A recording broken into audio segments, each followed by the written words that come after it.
Hi po mga idol, yes ako nga po pala si Pimar Mosquiter Suarez mga idol, ang malakukumarte ng Surigao, yun no.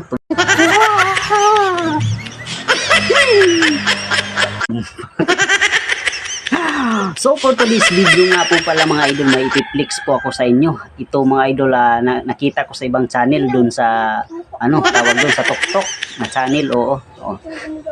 Nakita ko nag-viral ang video niya mga idol kasi kakaiba yung ginagawa niya. Iwan ko kung anong nangyari, baka naiwanan ng asawa na naturiring mga idol.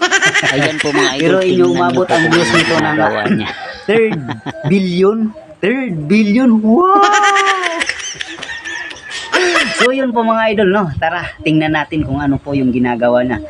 Iwan ko kung natulil siguro yan mga idol. Sa mga idol, let's go.